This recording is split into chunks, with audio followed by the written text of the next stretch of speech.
Կառույցում տիրող խուճապն ու իրարանցումը նորանշանակ ղեկավարը բացատրեց այսպես. Բուհում այսօր դաշ չկա, քանի որ այստեղ որոշ փոփոխություններ են տեղի ունենում։ Նոր ռեկտոր է նշանակվել, փոխարինվում ու նորացվում է բուհի գույքը, բացի այդ տեղի ուսանողների հետ մայր բուհի ուսանողական խորհուրդն իրականացնում է փակ ժողով։ Այս ամենին այլ բացատրություն տվեց Հայբուսայքի Գյումրու մասնաճյուղի տնօրենի նախկին ժամանակավոր պաշտոնակատարը։ Ըստ Թամարա Մարտիրոսյանի դաշ չկա, քանի որ դասախոսական կազմի մի մասը հրաժարվել է աշխատել ներկա տնօրենի հետ, ով նշանակվել է մայրաքաղաքից։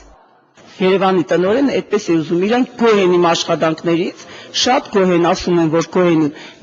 իմ աշխատանքներից, բայց տնօրենը պիտի լինի Երևանից։ Ունենք այստեղ ժամանակավոր տնօրեն,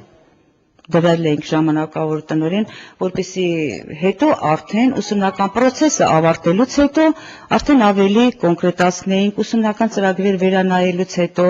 դասախոսական կազմի հետ նոր պայմանագրեր կնքելուց հետո արդեն հիմնավորեինք։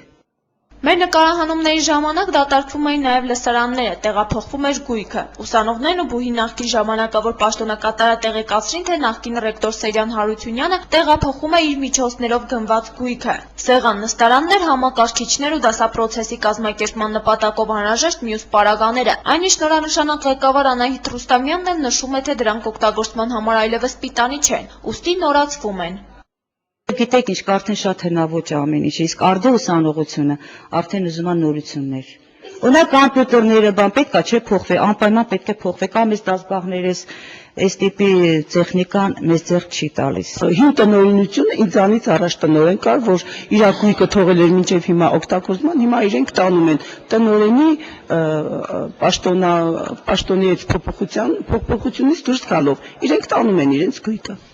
Մայր բուհի ղեկավարությունը որոշել է ժամանակավոր պաշտոնակատարին տալ կառույցի փոխտնօրենի պաշտոնը, ինչին չի համաձայնել Թամարա Մարտիրոսյանը, ուստի ինքն ու իր հետ մի քանի աշխատողներ դիմում են գրել աշխատանքից ազատվելու նպատակով։ Ստացվում է, որ դասախոսական կազմը լիարժեք չէ, համապատասխան գույք էլ դեռևս կառույցում չկա։ Այս պարագայում ինչպես են սովորելու ուսանողները։ Դրել են ինձ փոխտնօրեն, եւ ես հրաժարվում եմ, եւ փոխտնօրենի պաշտոնից իհարկե ինձ առաջարկել են մնամ նորից տնօրեն այս գործընթացը շարունակելու համար, ես իրավունք ունեմ հեռանալու, դրա համար ես անձամբ իմ դիմումը տվել եմ դասախոսներ, եւս դասախոսներ եւ նույնիսկ աշխատող մեր ուրիշ գործավարուհին եւ այլն։ Իսկ մեզ հետ առանձին զրույցում ուսանողներից շատերը նշեցին, որ մի քանի օր եւս կհանդուրժեն այս ամենը։ Եթե առաջընթաց ու դրական փոփոխություն չնկատեն, ապա այս կառույցում սովորելուց կհրաժարվեն։ Հերմինե Մկրտչյան, Համբարձում Պապոյան, Գալանյուս։